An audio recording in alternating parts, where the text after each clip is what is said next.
Hello and welcome to the First Time Founders podcast, the show where we talk about how to start a business from nothing and grow it into something meaningful. Today I'm joined by Steve Sharp. Steve's a founder director from Nuvo, a next generation accounting practice that's grown spectacularly in recent years. They're just about to, or maybe just have, broken into the top 100 accounting practices. And they've done that through a combination of organic and acquisition fueled growth. So Steve's very kindly opened up and talked to us about how to go about running a professional services business. He uses the Entrepreneurial Operating System, which many of you will have heard me talk about before, but also how to acquire companies. If you're a founder that maybe recently exited your first venture, maybe your 10th venture, but you've always started a business from nothing and grown it, this episode you'll hear somebody talk about having done that, but also how they've become attracted to acquiring good businesses that already exist and making them even better through a combination of vision, good operational discipline. Again, Steve talks about the use of the entrepreneurial operating system, and also just generally how to spot opportunities in and around your network if you're a connected founder, interested in businesses, and being a good steward of great companies looking for their next to go on their next adventure. So I found this conversation fascinating. I think you will too. So without further ado, my conversation with Steve Sharp.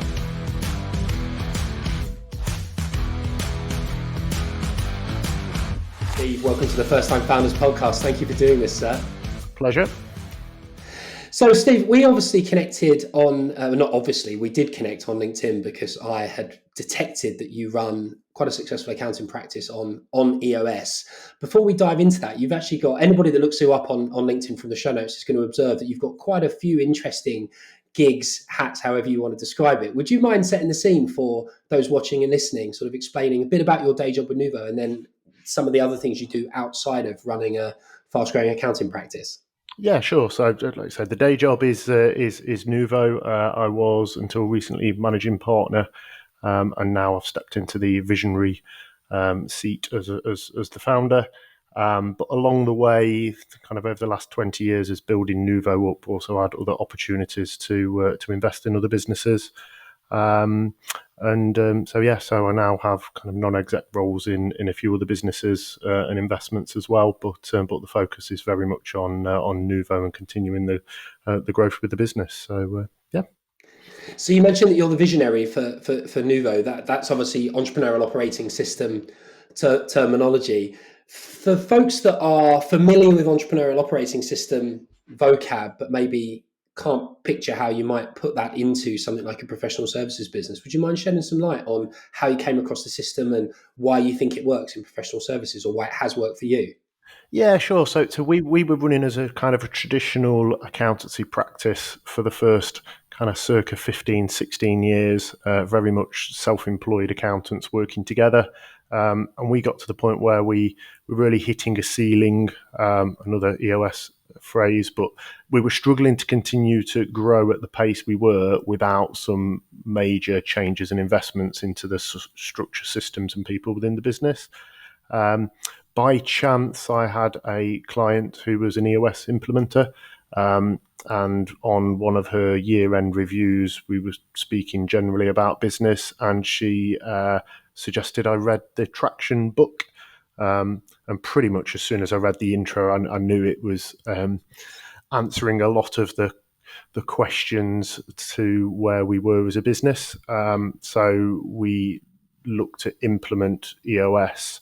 And do all of the kind of the structure that EOS brought to the table, and that's where I initially became the integrator and visionary in a joint role as we built the team up, always with a view of I'm more kind of forward thinking, big picture, big relationships, rather than the detail. So my business partner Simons took over the managing partner role, so the integrator role, which allows me spending more time on the visionary role. So it's been an interesting 20 years, like I said, 15, 16, very much stereotypical business. And then these last 3 years via EOS has really helped us to break through not only the initial ceiling that we were in, but we've pretty much tripled in size during that 3-year period.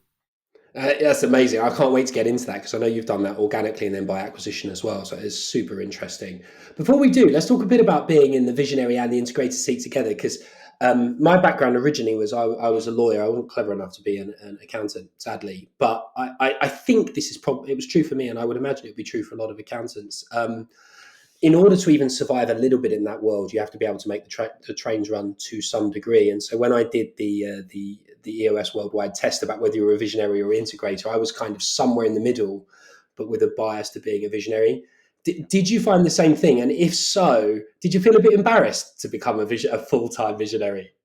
Um, a little bit, because accountants by nature aren't particularly visionary, and like you, I was a bit of both, and I enjoyed doing a dual role, but equally it brings its own difficulties in focusing on the shorter term, managing the team, making sure everything is integrated, especially as you're going through a high growth phase, acquiring new businesses, new offices. There's a lot of integration to be done. And that tends to come first because it tends to be more urgent, and therefore you don't always get to the visionary longer term strategic planning, making sure the core values are in place. So it was enjoyable, but it was always for a temporary period until we built the team up, to be in a position where we could split that role out. Um, yeah, I did enjoy it. It was challenging, and was I embarrassed going into the visionary role? It was more just the perception to the wider team to make sure it didn't look like I was kind of stepping back or out of the business, and to illustrate the difference to the team of having somebody focused on the vision and going forward, and the longer term planning is of benefit to the businesses overall. And having Simon now in place as the managing partner, as the integrator, was a good thing for the business. So we used the opportunity of our staff day, to kind of explain and illustrate to the whole team the change. The main thing was, as an accountant, I don't particularly enjoy being called a visionary, because um, it's just that term that I think accountants don't really relate particularly to. So my title then became founder director, rather than visionary, or any other terms that visionaries might otherwise have. So that was probably the biggest challenge, is finding a suitable title, just to go along with the role. It's interesting, actually, you work with an implementer because it might have been tempted to change quite a few of the tools and the terminology if you didn't have someone there keeping you honest and keeping pure. Was it Alice that you worked with? I can't Yes. remember. Yes. It was Alice Jordan, Inner Strength, which was useful because we already had a relationship. She'd already been a client, for a period before that, so we used to speak a bit about business. But then, honestly, it was a game changer. Alice getting involved and facilitating, the changes that we made, and we needed that person to help us through it, to make sure we gave the time and the focus on the project. Otherwise, it's too easy to be stuck in the day-to-day running of the business, especially when you're in a kind of a deadline, um, based business where there's always work to be done, there's always deadlines coming up, there's always client projects ongoing. So to actually have that structure and time to step out of the business, we needed a third party to come and help us along the process. Alice is brilliant as well. I mean, I only qualify. We implemented EOS within my software business, Yapster, but I only recently qualified to work with other organisations. And Alice has been so good. Like she's a really interesting combination of like direct but kind. Yes, Like yeah. which is exactly what they teach you to do in EOS Worldwide. It's all about entering the danger, and I've learned a lot from her already. So I can see why you Yeah, were attracted to her style. we needed a bit of that as well, a bit of kind of not necessarily tough love, but a bit of directness. And like I say, it helped that I already kind of knew of and worked with Alice anyway. But it is, you do have to be direct, and we weren't very good as a team at being direct with each other. So as part of the process, things came out that enabled us to move forward and have better communications and being more direct. Um, so yeah, it was an interesting process, but Alice was great all along the way. Yeah, that's awesome. So you've grown significantly. Have you grown roughly in line with your original sort of your vision in EOS terms, or has that Um, changed over time? Did you know that was going to be through acquisition and organic? Yeah, so the story was we set up in 2004, and in 2009 we came across our first acquisition almost by accident, um, and it basically doubled us in size overnight, Oh wow. and it was relatively easy compared to going out and winning new clients when there's a long lead time winning clients organically, and then taking on a client from another practice, the professional clearance, setting up on our systems. The first year always takes twice as long as subsequent years, whereas going out and being able to acquire a block of fees with those clients already integrated within that firm, we're just taking over that firm and then integrating the systems, and also acquiring some good staff, was almost like a cheat code for us at the time. So we did really well in kind of founding the business and growing it to a certain size, but then that first acquisition really changed our thinking about how we can grow the business. And then since then, we acquired another 8 firms before we implemented EOS. So we'd kind of grown to a size where we were 3 offices, and really hitting the ceiling between, we were a 50-50 business at the time of being able to continue to grow, and then implementing EOS really kind of opened the door to be able to do more acquisitions. So we've done another 9 since EOS in the last 3 years. The original VTO, back to your question, 3 years ago was to become a top 100 UK firm. That was a 7-year plan. I know it's initially meant to be a 10-year plan, but we wanted to align that with our personal plans. And we're going to have achieved that in this next full financial year. So achieved it in 4 years. So That's a awesome. bit ahead of schedule. And yeah, the market for us is, in terms of acquisitions, is very good at the moment, because there's a lot of people looking to exit the industry, and not a lot of succession planning in firms. But EOS has allowed us the opportunity to be able to take advantage of the opportunities in the market, because otherwise we wouldn't have been able to successfully acquire the firms we have in the last 3 years. Do you have any sense of how big you can or should get? Because I mean, if you're in the top 100 now, there's got to be a long way to go, right? Particularly given how forward thinking you are around running the practice. I don't I Yeah, don't want to make people cringe with all the puffery, but it is true, isn't it? There are not that many professional services businesses that have committed to culture and structure in the way you have. So I mean, how far do you think it can go? yeah, and the first thing was to get the foundations right. So we feel that we've done a lot of work over the first 2 years of EOS, of getting the right team in place, getting the right structure, getting the right people in the right seats, the right systems and processes to allow us then to continue to grow. Um, Now we've done another vision, because we're close to succeeding on the initial top 100. That's become more of an internal shareholder value vision, to try and focus the senior management team on maximising shareholder value, rather than kind of a top line top 100, which was more of a kind of get the whole team on board. So it's a bit more of an internal vision, a shareholder vision, rather than external vision. The external vision still remains the same until we achieve the top 100, and then we'll have a nice big party and decide what we want to externally vision with the team, the wider team.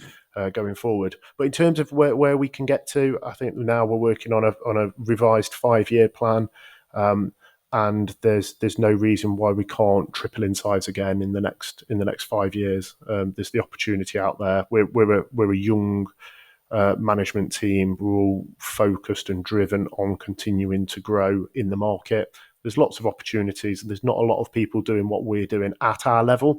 There's a lot of larger consolidators operating with bigger acquisitions, but at our level, we've got a very successful model. So it's normally win-win for the business that's looking to exit, and for us to acquire.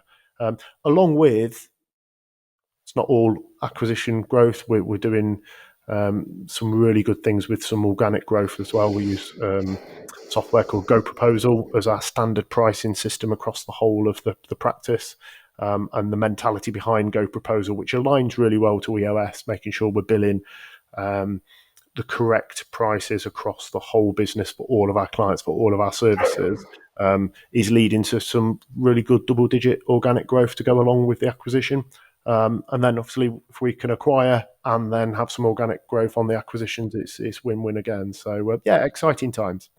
I can believe that. What's the sort of the sweet spot in terms of client size and profile? Just before I start pontificating on my view of the accounting world, I might not have any experience with your target market. Yeah, sure. So we our clients are split into three. So what we did day one is say that we're going to stick to quite a narrow core focus. We're going to do what we're good at and do lots of it rather than trying to be everything to everyone. So what we don't do is almost as important as what we do. So we've never gone into corporate finance, insolvency, IT services, wealth management. We've stuck to our core focus of the core compliance accountancy services. But what we do is all of the core compliance accountancy services, and we focus on doing them all well. So we do bookkeeping, payroll, VAT, management accounts, year-end tax and audit. So in terms of then our type of clients, we've got three main types of clients. We've got a lot by number in terms of individuals. So we'll do individual tax returns for people earning over £100,000 or a rental property or additional untaxed income. So we'll do about 6,000 tax returns. Then at the top end, we're audit registered. So we've got three clients over 100 million turnover and circa 40, 50 audit clients. And we've got an audit partner and an audit team that look after the audit clients. But then the mass by value of fee income is the ones in the middle. Owner managed businesses who are large enough to need an accountant normally more than once a year, but not large enough to employ one in-house. So typically 1-2 person owned businesses. They might have 5 to 20 staff. We'll do the payroll. We'll help on the bookkeeping support. They might have an internal bookkeeper, and we just help at the end of the month or quarter. We'll provide financial information for them throughout the year, so they're not running their business blind. We'll help with any business issues throughout the year, whether it be raising debt, cash flow, etc. And then we'll do the compliance work, the year-end accounts, and tax returns at the end of the year. So it's a little bit more closely working with clients, building better relationships than it is just once a year, 9 months after the year. And that's part of the whole EOS journey, is making sure our systems and processes are proactive, very quickly after a year end. We're getting the accounts and tax returns done, so we can actually talk to clients about their plans going forward and help them build their businesses and achieve their goals, rather than just doing the compliance bit, which is kind of has to be done no matter what. But I can see why the acquisition, you can get this interesting flywheel with acquisitions and then organic growth, because I don't think it's any secret across the entrepreneurial community that a lot of entrepreneurs don't feel very well qualified to hire great accountants, particularly with compliance at the core, because I think the fact that we have to file our statutory filings means that we kind of have to pick someone. A lot of us do that fairly unthinkingly. And so I can totally see how if your local accountant gets acquired by Nuvo and then suddenly you see this transformation in the experience that you get and the value you get, while you would be open to buying a wider range of, albeit still related, services, that completely makes sense to me. I mean, I'm probably on my fourth set of accountants, and my little entrepreneurial journey over the last 15 years, and I would say I've really only just reached sophistication on what I want. Yeah.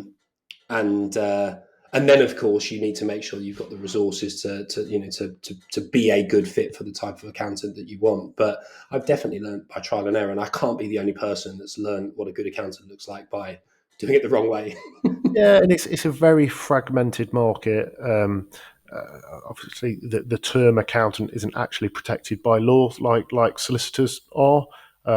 So you've got a lot of very good qualified accountants, you've got some not so good qualified accountants, and you've got some good and bad not qualified accountants to various different levels. So it's a very confusing market, very fragmented, and I always suggest it's about matching your advisor to the type and style of business and type and style of business person that you are.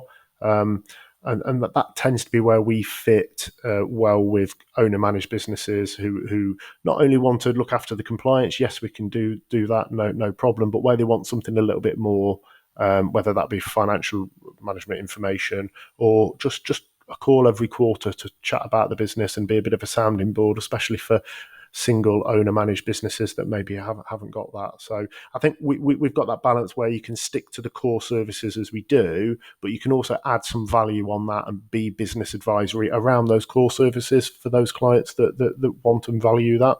And then you build good relationships with those clients, and then back to the organic growth. There doesn't seem to be that many clients who come to us who have a recommendation of a good firm. So you do a good job for one person, and it's amazing how many people they'll go and tell. I can totally see that. It's exciting. So we've spoken nearly 20 minutes about the core business. Now I'm dying to get into how one goes about buying Country Club and other interesting businesses. And full disclosure to those watching or listening, that's definitely the path I want to take my career on next, having sort of built, semi-scaled, and then sold a business, but not for $1 gazillion. Having seen that process on the seller side, I'm now quite interested in being on the buyer side. I understand there's lots of reasons why people might sell a good business at an entry price that makes sense for the acquirer. Because of course, like in popular media, all you ever hear about, right, are $1 zillion outcomes where the price seems sort of, particularly in the tech world, it seems like it bears no relation to the intrinsic value of the asset. Or you hear about these horror stories of businesses going pop that business journalists seem to sort of morbidly enjoy. You hear very little in the middle. So would you mind just sharing some of your experience and some of the acquisitions that you've done outside of your accounting practice, so that other founders listening that might want to pursue entrepreneurship through acquisition next, as opposed to day one founding, can maybe learn a thing or two from your wins and your losses, mistakes and otherwise? Yeah, sure. So I suppose to start with, I've always been interested in business. I became an accountant. I left school at 16 and did an apprenticeship in accountancy because I saw that was the best way of getting into business. So it wasn't necessarily becoming an accountant for an accountant's sake. It was a door into the business world. Then founding a firm, which is hard work. Those early days, working from the bedroom, your first employee, your first offices.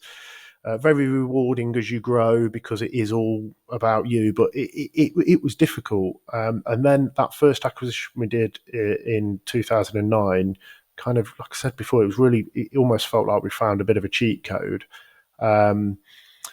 Got into some other opportunities that were presented mainly through the network, through business connections. We actually invested in an alcoholic ice cream business, which was really exciting at the time. That's It, it, awesome.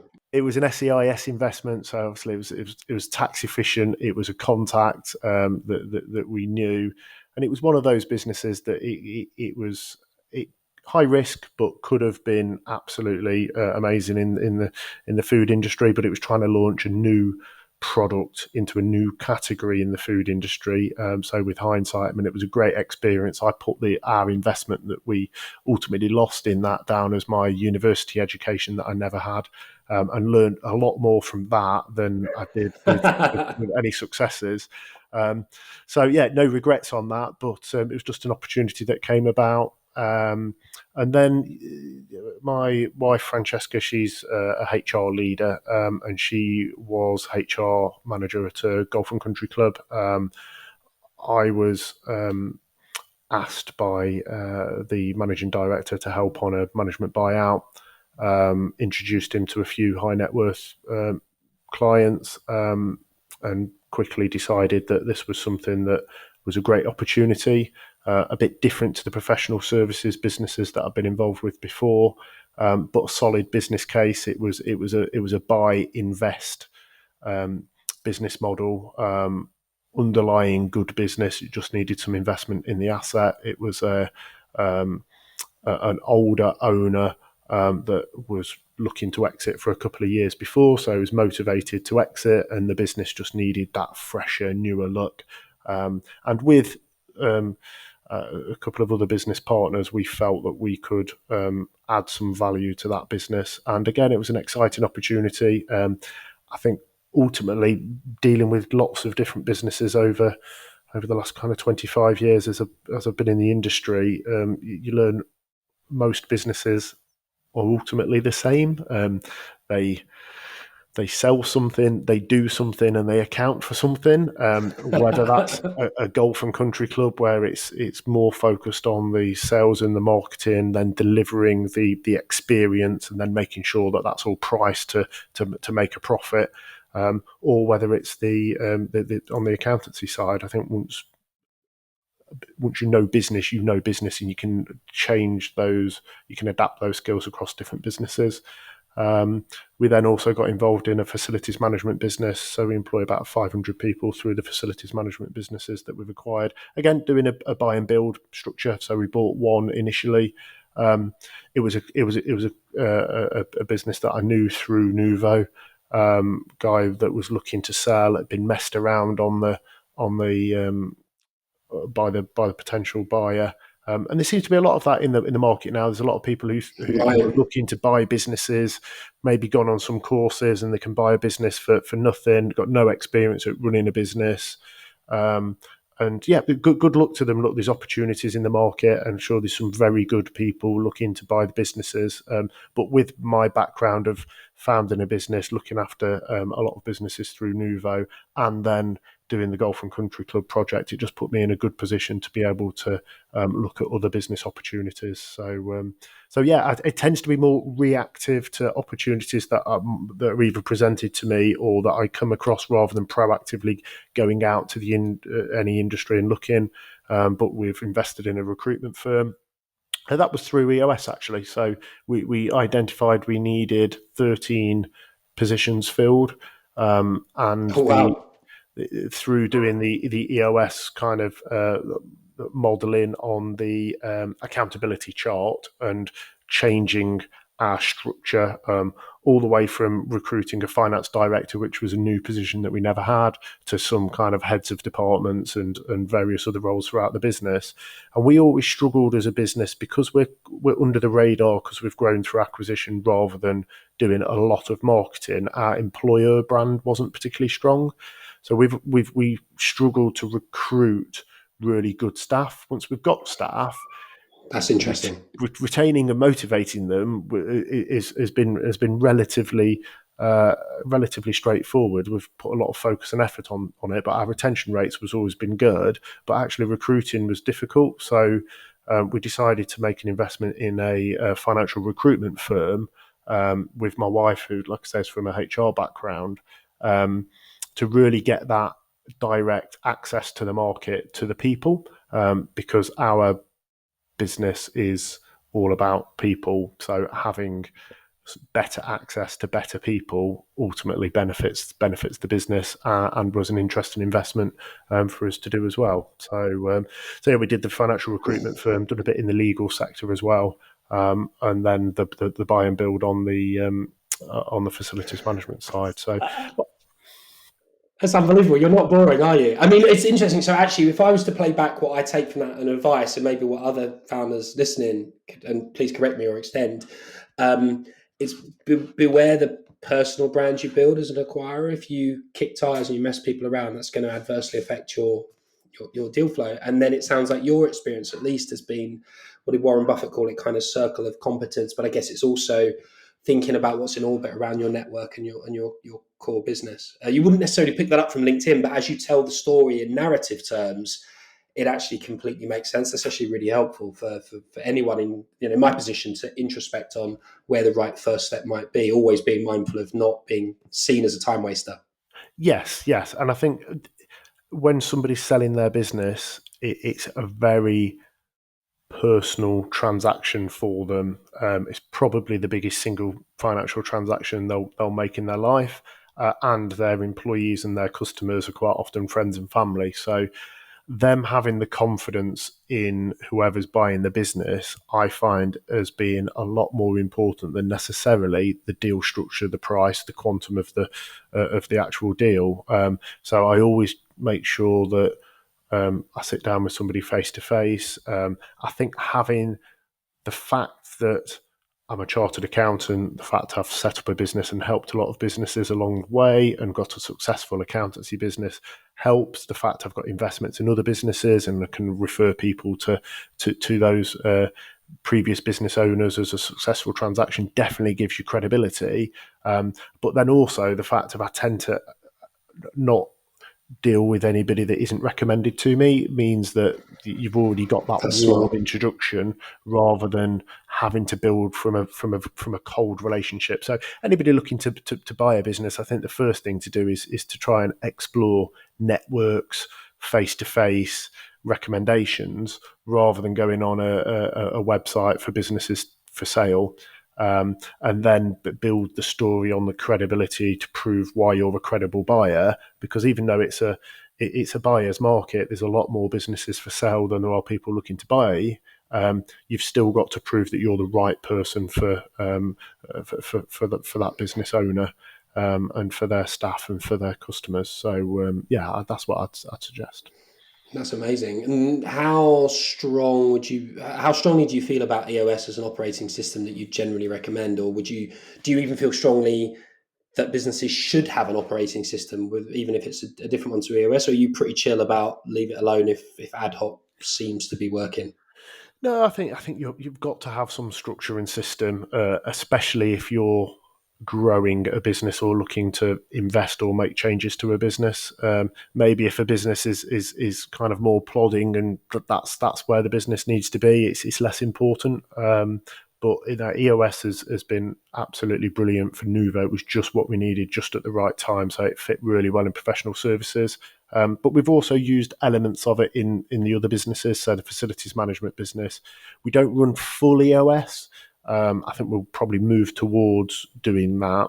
But we've taken elements of it as we've needed to help us grow there. And then the golf and country club, we implemented a lot of EOS there. So we kind of took EOS and took the bits that we liked the most and kind of molded a slightly different version of EOS within the other businesses. So yeah, I definitely recommend it to most businesses, especially businesses who are looking to grow or that are suffering from hitting the ceiling, business owners that are spending far too much time and too involved in the business to be able to extract themselves from the business and allow the business to grow. So yeah, and I've recommended it to various clients along the way. So yeah, in simple answer, yes, I would recommend EOS, and most businesses should do something around operating systems. Well, It only took me 16 years to work it out, but yeah, don't worry. I've been a slow learner on that front. Similarly, I think what I like about it as a aspiring acquirer is you want to have a really good relationship with the team if the owner's going to continue and to participate in any way. I love the idea of being able to go in and say, this is an operating system I believe in. This is how I think it would be good to run this organization going forward. And so that there can't be any kind of seller's remorse afterwards. That quite appeals to me, as opposed to them feeling like they're just being whipsawed around by whatever that they were answering to the last mad entrepreneur that owned the asset, and now someone else has come in, and we're going to all suddenly run the company based on their kind of random ideas. I quite like the idea that you can refer people to a series of books and say there is a right way, or there's a series of right ways to run a good company. You just have to pick one.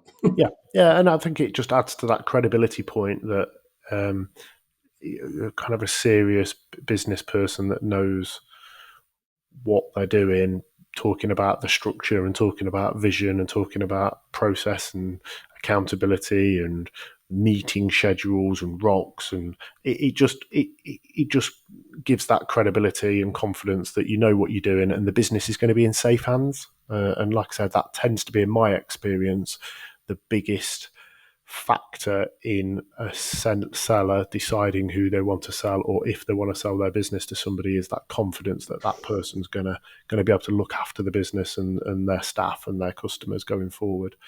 No matter whether there's lots of deferred consideration or not, take the numbers out of it completely. It's that tends to be the biggest point. Steve, this has been amazing. I know we've come up on the half hour. obviously people watching and listening to this are going to be entrepreneurial folks running businesses of different sizes. If people, I know this hasn't been an advert for Nuvo, it's just been sharing a series of entrepreneurial experiences, acquiring organic, EOS, and otherwise. But you could see why people might want to work with an accounting practice that kind of get it across all the topics that we've covered. What's the best way for someone to get in touch with Nuvo? We're obviously going to put your contact details in the show notes, but I'm assuming you don't want 1,000 entrepreneurs doing like lead gen for Novo. Should they just go to the Nuvo? Should they go to the website, or is Yeah, it so worth either reaching go out to the to you? website or happy to share my details. My emails are then filtered through the team and they'll be directed to the most appropriate person to be able to help. But yeah, so we're an entrepreneurial business, so we tend to uh, do well in dealing with entrepreneurial clients, clients who are going through a process and growing. Or it's exciting to help with them, help with the compliance, and help with adding some value along the way. So yeah, always happy to help. I can only imagine how many mad visionaries there are in your customer population, and maybe a few long-suffering integrators. Yes, indeed. Not that many that have made the transition between the two, but yes, I'm glad I'm not the only one. Steve, thank you so much. This has been awesome. Absolute pleasure. Cheers, Rob.